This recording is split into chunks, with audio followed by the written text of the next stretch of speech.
We'd like to thank you for allowing us to share the story of the Wekiva Parkway, one of 3 legacy projects that is changing the way Central Floridians travel around the region. We'll discuss where we are today and some of the many pieces that had come together to accomplish this long-awaited project. The roadway you see today is the result of some incredible regional collaboration and community involvement that spawned a hard-fought vision. We're pleased to share how that vision, to complete Central Florida's Beltway while helping to protect the natural resources surrounding the Wekiva River, have become a reality. The 25-mile Wekiva Parkway has been a joint effort between the Central Florida Expressway Authority, the Florida Department of Transportation, and Florida's Turnpike Enterprise. This landmark project is well on its way to filling the missing link in Central Florida's Beltway. The parkway is improving regional mobility while also helping to protect wildlife and other natural resources surrounding the Wekiva River, a national wild and scenic river and outstanding Florida waterway. The image shows how the Wekiva Parkway, shown in green, is closing the gap in the entire Beltway, with the rest of State Road 429 shown in red and State Road 417 shown in blue. Currently, 23 of the 25 miles of the Wekiva Parkway are now open. The completed portions of the parkway, now more than 52 miles of the overall 54-mile beltway around Central Florida, are now open. The parkway is providing tremendous environmental protections that had never been attempted before in conjunction with developing a Florida roadway. The agencies purchased 3,400 acres of land for conservation along the parkway corridor. We've built nearly 1.5 miles of wildlife crossing bridges. Other wildlife protections include jump outs, which allow animals that stray onto the roadway corridor to safely return to their habitat.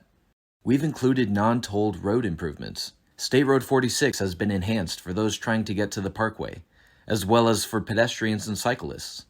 There are parallel State Road 46 frontage roads along portions of the parkway to provide an option for local trips. Nature lovers and others are enjoying the multi-use trail and using it to easily access adjacent state parks. The Wekiva Parkway was the first all-electronic tolling facility in Central Florida. The parkway that is nearing completion today was by no means a certainty when the Beltway was first envisioned decades ago. Back then, in the face of Central Florida's rapid growth, plans for completing the Beltway were stymied by seemingly insurmountable environmental and community obstacles within the Wekiva River Basin. Here's a video that tells a little bit more of this story.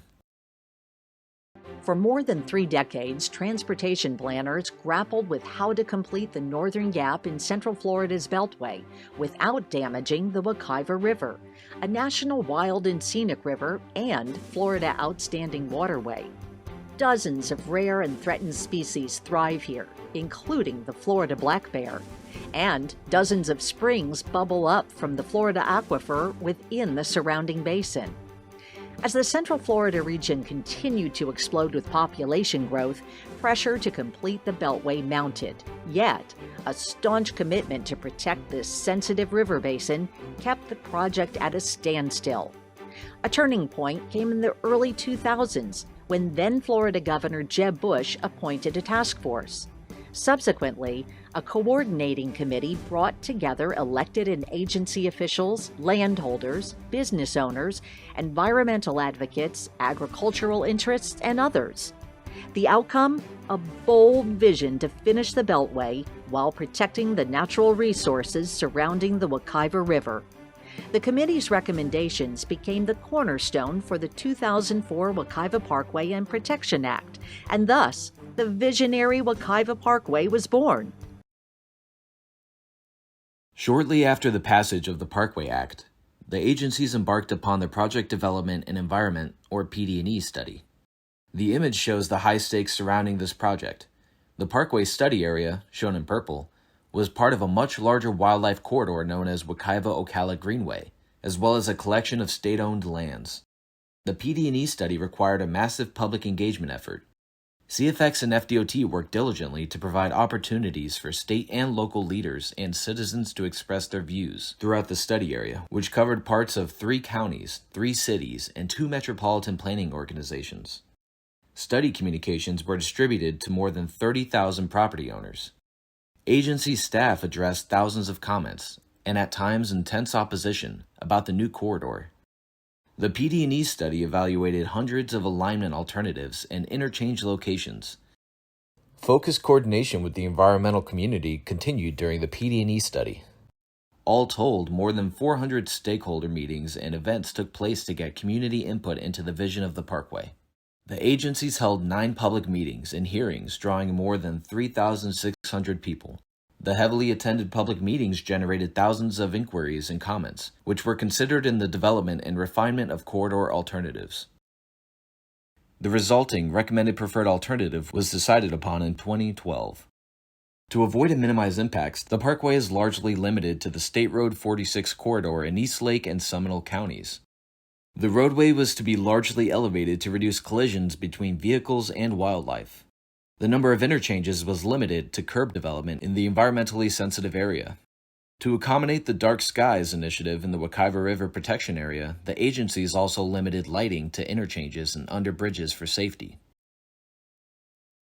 The Federal Highway Administration, FHWA, on May 11, 2012, approved the environmental assessment and recommended alignment for the Wekiva Parkway, adopting a finding of no significant impacts, FONSI. FHWA approved the Section 4F evaluation for the project with minor impacts to public lands. This was only made possible by exhaustive collaboration with the Florida Department of Environmental Protection, Forestry Division, and other officials from day one. FDOT and CFX subsequently collaborated on a Memorandum of Understanding, or MOU, to provide the framework for the two agencies to finance, develop, and operate the Wekiva Parkway. The department also worked extensively with Florida Gas Transmission on a plan to relocate 5 miles of their line before parkway construction began. Due to the easement needed through the parks, we had to get approval from the Acquisition and Restoration Council, or ARC, for a complex mitigation plan. The agencies had to show that the Wekiva Parkway provided a net benefit given the impacts. There were 4 components to the mitigation plan. Land acquisition. FDOT achieved this by replacing the land that was impacted through a series of purchases and surplus property transfers, totaling about 270 acres, to the Forestry Service.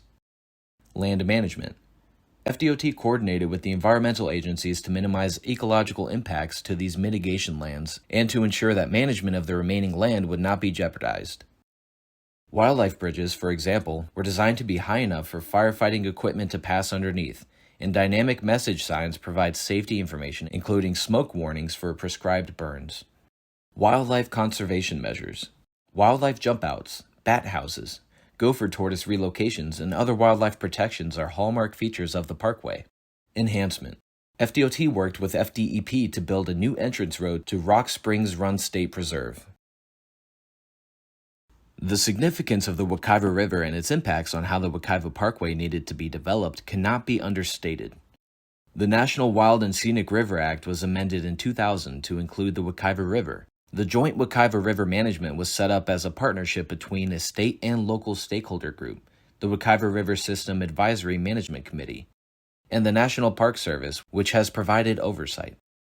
The Wekiva River was recognized for its outstandingly remarkable values, including historic and cultural aspects, water quality and quantity, abundant and diverse wildlife and habitat, as well as its scenic and recreational values. The agencies were required to develop the parkway in such a way to minimize contrasts with the natural environment.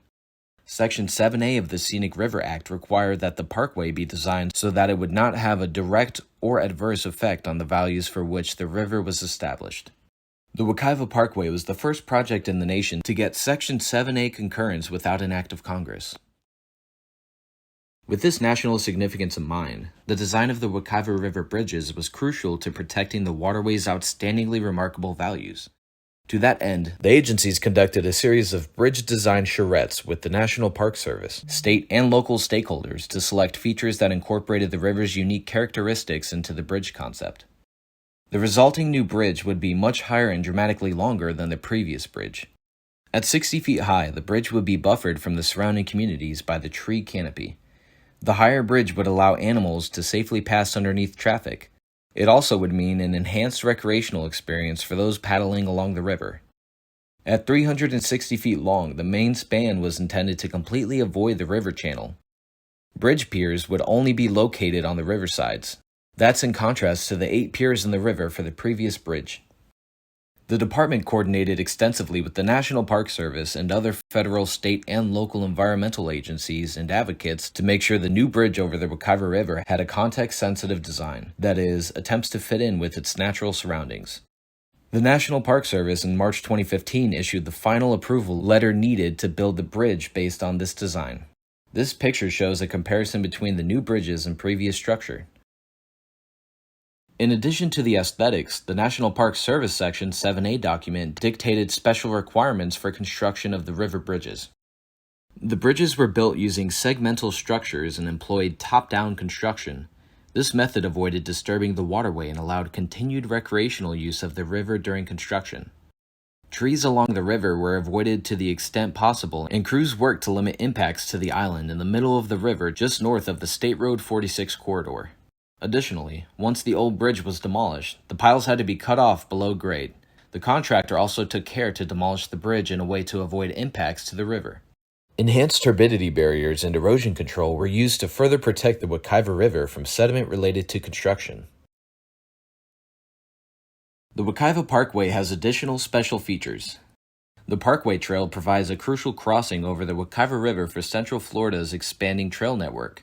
The 10-mile trail connects the West Orange, Seminole Wekiva, and Lake Wekiva trails and runs concurrently with part of the Florida National Scenic Trail.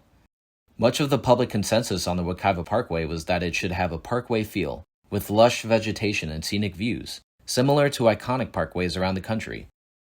CFX and FDOT committed to a bold landscaping plan to help achieve that goal. It was important that the landscaping focus largely on plants native to the Wekiva River Basin. The department has engaged in ongoing community coordination on what the landscaping should look like. Crews currently are landscaping the Lake County segment, and FDOT expects to begin landscaping the parkway in Seminole County in the spring of 2023. The Central Florida Expressway Authority built, operates, and maintains 10 miles of the Wekiva Parkway, shown here in purple. This stretch provides an expressway connection from employment centers in Orlando and Maitland to fast-growing areas including Apopka, Mount Dora, and the rest of Lake County. The agency, in partnership with FDOT, led the PD&E study effort for the parkway. CFX also created the aesthetic concepts that would carry through all the parkway sections. In collaboration with FDOT, CFX was able to acquire a TIFIA, Transportation Infrastructure Finance and Innovation Act, loan that would allow the agency to accelerate building their portion of the parkway by more than a year. The CFX sections opened in 2017 and 2018. Last year, 2022, marked the 5-year anniversary of the first 5 miles of the parkway built by CFX. In that time, through November 2022, motorists logged more than 29 million transactions at the Ponkin Toll Gantry. It's a testament to just how important and convenient the parkway is to those living and working in the region. The aesthetics created by the agency entail warm earth tones, brown, tan, and green, slightly arched bridge beams, stone relief in bridge walls, and piers and scalloped pedestrian railing.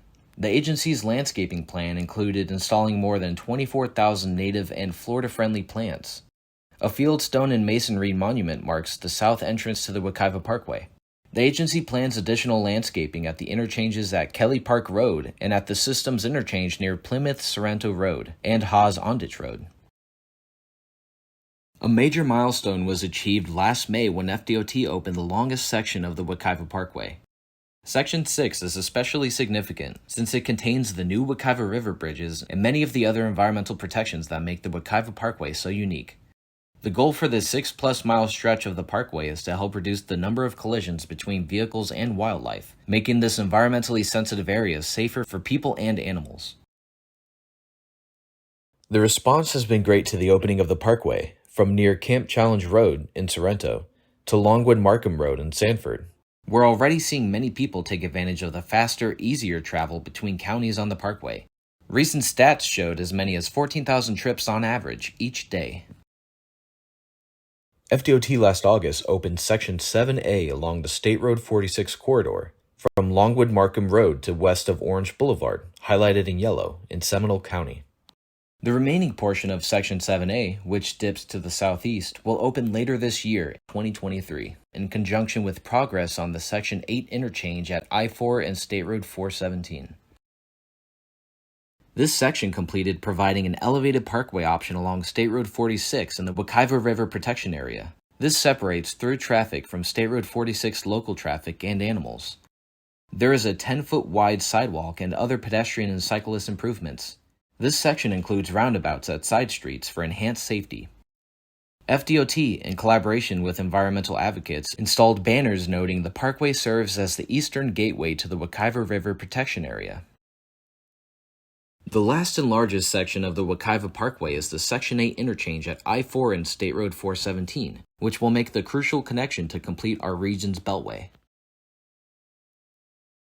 The view of this vital interchange is as you're coming from Lake Mary or downtown Orlando on I-4 towards State Road 417. The parkway is being built on the left, and State Road 417 comes in from the right. The many bridges and ramps for this interchange are taking shape. The big news here was the opening last fall of the Interstate 4 West ramp to State Road 429 southbound/westbound. The department received major media coverage about this milestone as it signaled we're entering the final stages of completing Central Florida's Beltway. The ramp now provides easier access for motorists coming from Volusia County to Mount Dora, Apopka, the attractions, and even to I-4 heading to Tampa. We anticipate having the entire interchange and the final connection to Central Florida's Beltway open in 2023. The agencies would like to thank you for the opportunity to share the story of this award-winning legacy project with you today. We hope you got a sense of what the project means to Central Florida, as well as those of us who have been fortunate enough to work on the Wekiva Parkway over the many years. You can find more information on the project website at www.wekivaparkway.com.